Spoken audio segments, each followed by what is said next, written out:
देहरादून से बड़ी खबर आपको बता दें, राजधानी में बारिश के बाद नालों में सड़कें तब्दील हो गई हैं। बारिश के बाद सड़कों पर तेज बहाव के साथ पानी। बुधवार से देहरादून में लगातार बारिश हो रही है और बारिश के चलते चंद्रबनी क्षेत्र में भारी जलभराव हो गया है। तो ये तस्वीरें आप देखिए, राजधानी देहरादून का ये हाल है। बारिश की वजह से जो सड़कें हैं वो तालाब में तब्दील हो गई है। बारिश के चलते चंद्रबनी क्षेत्र में भारी जलभराव हो गया है। बुधवार से लगातार देहरादून में बारिश हो रही है और किस तरीके से देहरादून की सड़कें तालाब में तब्दील हो गई हैं, ये तस्वीरें आपके सामने हैं। लोग परेशान हो रहे हैं लगातार बारिश की वजह से। जिस तरीके से आफत बरस रही है, लोग परेशान हैं और आप देखिए जल सैलाब लगातार हो रही बारिश के बाद कैसा हाल है देहरादून की सड़कों का। तेज बहाव में मवेशी फंस गए, लोगों को दिक्कतों का सामना करना पड़ रहा है। लोगों के घरों के अंदर पानी भर गया है और आगे आने वाले समय के लिए भी मौसम विभाग की तरफ से अलर्ट जारी किया गया है। लेकिन ये तस्वीरें आप देखिए, दो तस्वीरों के माध्यम से आप समझ सकते हैं कि कैसे जो बारिश है वो उत्तराखंड में आफत मचा रही है। देवभूमि में बारिश का कहर लगातार देखा जा रहा है और राजधानी देहरादून की ये तस्वीरें हैं। सोचिए, राजधानी में जब ये हाल है तो बाकी जिलों में क्या हाल होगा। सड़कें जो है तालाब में तब्दील हो गई है, मवेशी परेशान हैं, लोग परेशान हैं, लोगों के घरों में गंदा पानी घुस गया है।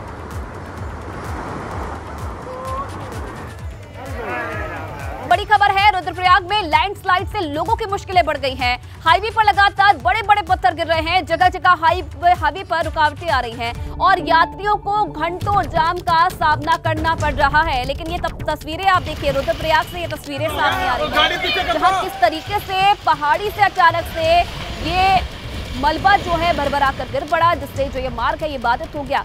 मौके पर किसी तरीके से जो लोग थे उन्होंने भागकर अपनी जान बचाई, लेकिन वहां जो मौजूद लोग थे, कुछ लोगों ने इस पूरी तस्वीर को अपने कैमरों में कैद कर लिया है। एक्सक्लूसिव तस्वीरें आ रही हैं रुद्रप्रयाग से। लगातार बारिश हो रही है जिससे पहाड़ों के दरकने का सिलसिला जारी है। आज भी ऐसा ही नजारा देखने को मिला, ऐसी ही तस्वीर सामने आई जहां अचानक से ये पहाड़ी से मलबा गिरा। हाईवे पर भूस्खलन की घटनाएं लगातार देखी जा रही है। 3 तस्वीरों के माध्यम से आप समझिए कि किस तरीके से बारिश की वजह से लोगों को परेशानी का सामना करना पड़ रहा है।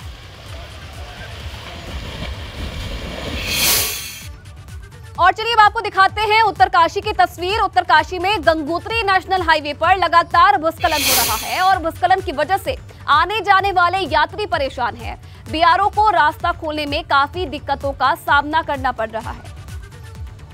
ये तस्वीर है उत्तरकाशी की, किस तरीके से पहाड़ी से मलबा लगातार गिर रहा है, बड़े बड़े पत्थर गिर रहे हैं, बोल्डर गिर रहे हैं और प्रशासन जद्दोजहद कर रहा है इन्हें हटाने की। और अगली खबर भी उत्तरकाशी से है। लगातार बारिश के चलते पहाड़ों पर भूस्खलन हो रहा है और भूस्खलन से बीआरओ मार्ग पर मलबा आ गया है। सुबह से बीआरओ मार्ग खोलने में प्रशासन जुटा हुआ है। बुलडोजर की मदद से मार्ग को खोलने का प्रयास जारी है और रास्ता बंद होने से लोगों को आवाजाही में काफी परेशानी हो रही है। गंगोत्री नेशनल हाईवे अभी तक नहीं खुल पाया है तो 4 धाम यात्रा चल रही है, लेकिन बारिश की वजह से मलबा लगातार मार्गों पर गिरता आ रहा है। और आप तस्वीरें देखिए किस तरीके से प्रशासन की तरफ से कोशिश की जा रही है इन मार्गों को खोलने की, ताकि यात्री जो हैं उन्हें आवाजाही में किसी तरीके की परेशानी ना हो। तो देखिए, एक तरफ उत्तराखंड में बारिश से मुसीबतें हैं तो दूसरी तरफ ये बारिश कहीं राहत भी लेकर आई है। अल्मोड़ा की तस्वीर आपको दिखाएंगे। पिछले कुछ दिनों से तापमान यहां बढ़ रहा था, जिसके बाद अचानक मौसम बदला, झमाझम बारिश हुई और अब इसके बाद लोगों को गर्मी से राहत मिली है। कहीं प्रदेश में बारिश आफत मचा रही है तो कहीं ये बारिश लोगों के लिए राहत भी लेकर आई है। अल्मोड़ा में जहां लोग गर्मी से परेशान थे तो बारिश के बाद अब लोगों ने राहत भी पाई। तो देखिए, धारचूला में भारी बारिश के बाद कई लोग जगह जगह फंस गए हैं। 94 लोगों को प्रशासन ने सुरक्षित रेस्क्यू किया है। रेस्क्यू में हेली सेवा की भी मदद ली जा रही है। चिनूक हेलीकॉप्टर से यात्रियों का रेस्क्यू हो रहा है और अभी भी कई लोग मदद के इंतजार में हैं। तो 94 लोगों का प्रशासन ने रेस्क्यू किया है। देखिए, मार्ग लगातार बाधित हो रहे हैं भूस्खलन की वजह से और अब हेली सेवा ली जा रही है। चिनूक हेलीकॉप्टर से यात्रियों का रेस्क्यू किया जा रहा है। और वहीं अगर उत्तराखंड के आज के मौसम की बात करें तो आज भी उत्तराखंड में भारी बारिश का अलर्ट है। हालांकि गढ़वाल क्षेत्र में भारी बारिश का कोई अलर्ट नहीं है, लेकिन कुमाऊं के बागेश्वर, नैनीताल और पिथौरागढ़ जिलों में कहीं कहीं भारी बारिश हो सकती है। फिलहाल 30 सितंबर के बाद उत्तराखंड में आफत की बारिश से राहत मिलने की उम्मीद जताई जा रही है। और इसी खबर के साथ एक छोटे से ब्रेक ले यहां पर रुकेंगे, जल्द हाजिर होंगे।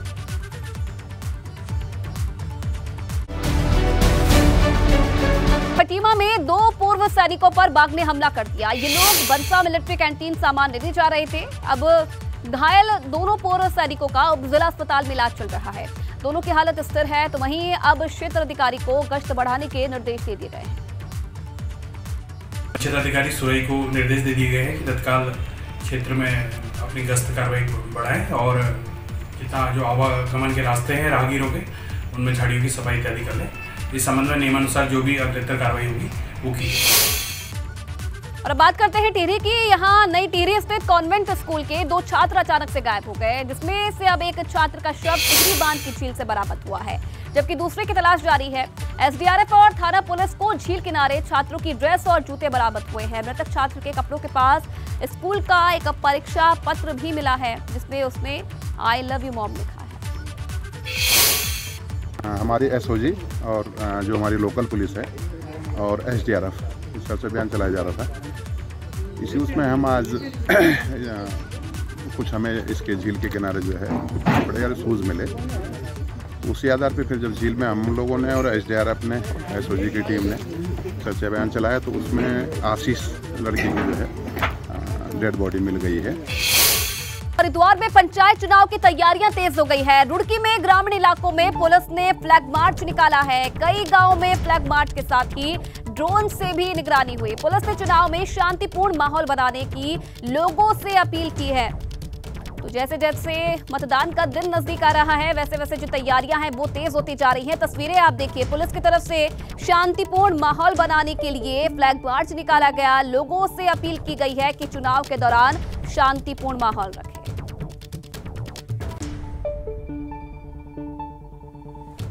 तो देखिए, देहरादून में क्रिकेट मैच तो हो रहा है, मगर आयोजकों की मनमानी देखिए। पार्किंग ऐसी जगह पर बना दी गई है जहां पर अभी कुछ दिनों पहले सीएम धामी ने पौधारोपण किया। अब इसी पर देखिए हमारे संवाददाता पंकज राणा की रिपोर्ट।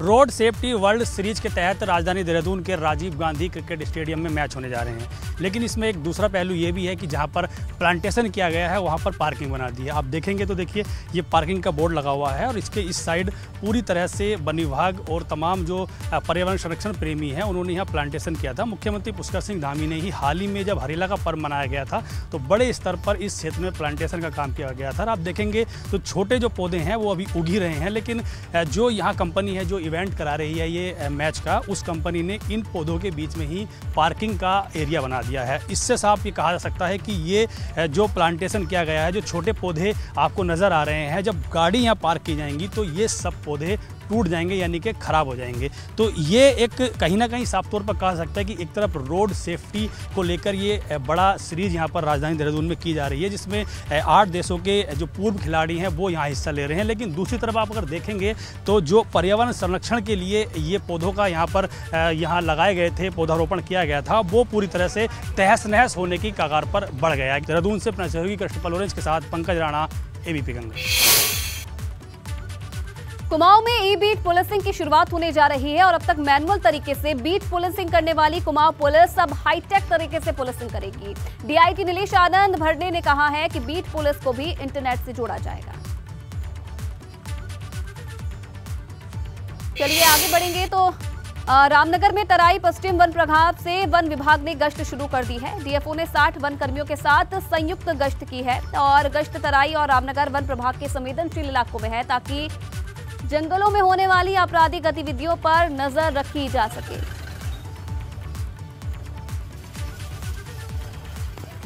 बात नमो केदार मिशन कायाकल्प की, तो प्रधानमंत्री मोदी आज केदारनाथ में हो रहे पुनर्निर्माण कार्यों का निरीक्षण करेंगे। वर्चुअली केदारनाथ में पुनर्निर्माण कार्यों का निरीक्षण करेंगे पीएम मोदी। ड्रोन कैमरे की मदद से पीएम पुनर्निर्माण कार्यों का जायजा लेंगे।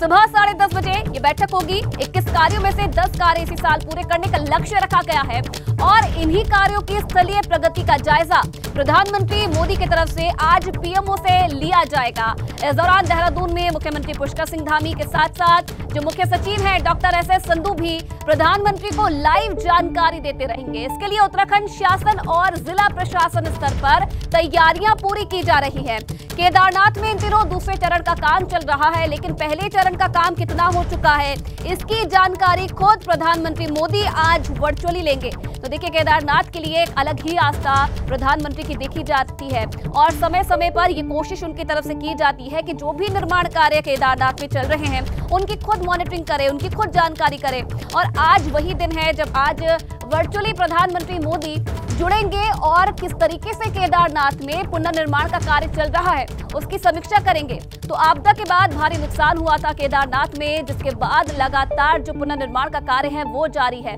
प्रधानमंत्री की तरफ से आज इन्हीं कामों का जो जायजा है वो लिया जाएगा। वर्चुअली प्रधानमंत्री जुड़ेंगे तो ड्रोन कैमरे की मदद से प्रधानमंत्री पुनर्निर्माण कार्यों का जायजा लेंगे। चलिए, क्या कुछ रहने वाला है इस कार्यक्रम को लेकर, क्या तैयारी है, इसके लिए ज्यादा जानकारी देने के लिए पंकज राणा इस वक्त सीधे लाइव हमारे साथ जुड़ रहे हैं। पंकज, आज प्रधानमंत्री जो पुनर्निर्माण कार्य चल रहे हैं केदारनाथ में उनका जायजा लेने वाले हैं, क्या तैयारी है प्रशासन की तरफ से और कौन कौन से वो निर्माण कार्य हैं जिनकी आज जानकारी लेंगे पीएम? आइए देखिए, प्रधानमंत्री नरेंद्र मोदी के ड्रीम प्रोजेक्ट में शामिल है केदारनाथ का पुनर्निर्माण कार्य। 2013 में जब आपदा आई थी उसके बाद से ही वहां पर तमाम जो पुनर्निर्माण कार्य हैं वो किए जा रहे हैं और उसमें पहले फेज़ का काम जो है वो ख़त्म हो गया है। चाहे उसमें हम शंकराचार्य समाधि की बात करें या वोंगीबोल की बात करें, इसके अलावा जो केदारनाथ के आसपास की एरिया है उसके पुनर्निर्माण की बात करें, क्योंकि केदारनाथ धाम के 200 मीटर की दूरी पर किसी भी तरह के निर्माण कार्य पर रोक लगा दी गई थी। तो इसीलिए वहाँ पर पूरी तरह से जो एरिया है उसको पूरी तरह से वहाँ पर निर्माण कार्य नहीं हो रहे हैं। उसके आसपास की एरिया में जो मकान टूटे थे, धर्मशालाएं टूटी थी, होटल टूटे थे, उनका पुनर्निर्माण कार्य किया जा रहा है। उसके अलावा क्योंकि जो केदारनाथ मंदिर के पास का जो सारा प्रांगण है, जो एरिया है, उस पर पूरी तरह से स्वच्छता के ध्यान के साथ साथ तमाम जो निर्माण कार्य हैं वो किए जा रहे हैं। जो वहाँ पर केदारनाथ के पीछे का जो एरिया है वहाँ पर एक बड़ी बाउंड्री वॉल बनाई गई थी, उसका फिर से पुनर्निर्माण कार्य किया जा रहा है ताकि ऊपर से कोई मलबा आए तो मंदिर को कोई क्षति ना पहुँचे। तो इस तरह के तमाम निर्माण कार्य वहाँ चल रहे हैं और लगभग 2 फेज़ के काम वहाँ पर दूसरा फेज़ का काम है उसका काम अंतिम दौर में है। तो उसी को लेकर प्रधानमंत्री नरेंद्र मोदी समीक्षा लगातार कर रहे हैं। हाल ही में केदारनाथ में एक टीम भी गई थी उत्तराखंड सरकार की, उन्होंने तमाम कार्यों की समीक्षा की है। एस संधू लगातार वहाँ पर हर बात की मॉनिटरिंग कर रहे हैं और आज 10:30 बजे मुख्यमंत्री पुष्कर सिंह धामी और मुख्य सचिव एस संधू उसकी मॉनिटरिंग करेंगे और उसके साथ साथ उसकी जानकारी प्रधानमंत्री अलग आस्था प्रधानमंत्री की रहती है केदारनाथ के लिए और आज तमाम जो पुनर्निर्माण कार्य है उनकी समीक्षा करने वाले हैं। बहुत धन्यवाद आपका, लगातार नजर बनाए रखें। चलिए आगे बढ़ेंगे। एक बड़ी खबर आपको बता दें, जोशीमठ से खबर है। दीपावली पर बद्रीनाथ धाम आ सकते हैं प्रधानमंत्री मोदी। भगवान बद्री विशाल के दर्शन करेंगे पीएम मोदी और dream project Badrinath master plan का निरीक्षण भी कर सकते हैं। बाईपास सड़क, बद्रीश और शेष नेत्र झील का लोकार्पण कर सकते हैं। प्रधानमंत्री बनने के बाद पीएम मोदी का दूसरा बद्रीनाथ दौरा ये है और पीएम के संभावित दौरे के चलते एक्टिव हुआ जोशीमठ प्रशासन। बद्रीनाथ धाम में मास्टर प्लान के कामों का तेज हुआ निरीक्षण। तो ये बड़ी जानकारी मिल रही है। बद्रीनाथ धाम आ सकते हैं प्रधानमंत्री नरेंद्र मोदी। यहाँ पर तमाम जो कार्य हैं उनका निरीक्षण करेंगे, समीक्षा करेंगे और साथ ही साथ कई जो कार्य है लोकार्पण भी उनका कर सकते हैं। और देखिए, इस बार जोशीमठ से बड़ी खबर है। बद्रीनाथ धाम में इस बार रिकॉर्ड तोड़ श्रद्धालु पहुंच रहे हैं। बद्रीनाथ धाम में यात्रियों की संख्या 13 लाख के पार पहुंच चुकी है और अब तक 13,30,257 यात्री बद्रीनाथ के दर्शन कर चुके हैं। बद्रीनाथ धाम के इतिहास में इस साल आए सबसे अधिक यात्री। कोरोना काल के बाद बद्रीनाथ में रिकॉर्ड तोड़ श्रद्धालु पहुंच रहे हैं। प्रतिदिन 10,000 से अधिक जो श्रद्धालु हैं वो बद्रीनाथ धाम पहुंच रहे हैं। बुधवार की बात अगर की जाए तो 13,305 श्रद्धालुओं ने बद्रीनाथ के दर्शन किए। इस साल 15 लाख से अधिक श्रद्धालु पहुंचने की उम्मीद है। अभी बद्रीनाथ धाम में लगभग 2 महीने से कम का समय बचा है कपाट बंद होने में और देर रात से भगवान बद्री विशाल के दर्शनों के लिए लंबी लाइन लगी हुई है। यात्रा को लेकर यात्रियों में भारी उत्साह देखा जा रहा है। तो रिकॉर्ड तोड़ इस बार जो यात्री हैं 4 धाम पहुंच रहे हैं। बद्रीनाथ धाम की बात की जाए तो इस बार ये माना जा रहा है जो ये संख्या है 15 लाख के पार पहुंच सकती है, क्योंकि अभी तक 13 लाख जो श्रद्धालु हैं वो दर्शन कर चुके हैं। देखिए, मानसून का कहर लगातार जारी है, बारिश हो रही है, लेकिन बावजूद इसके जो श्रद्धालु हैं उनका उत्साह कम नहीं हो रहा है, आस्था कम नहीं हो रही है और लगातार जो श्रद्धालु हैं बद्री विशाल के दर्शन करने पहुंच रहे हैं। देर रात की बात की जाए तो अभी भी लंबी लाइनें लगी हुई है दर्शन के लिए। यात्री पहुंच रहे हैं, श्रद्धालु पहुंच रहे हैं और दर्शन करना चाहते हैं।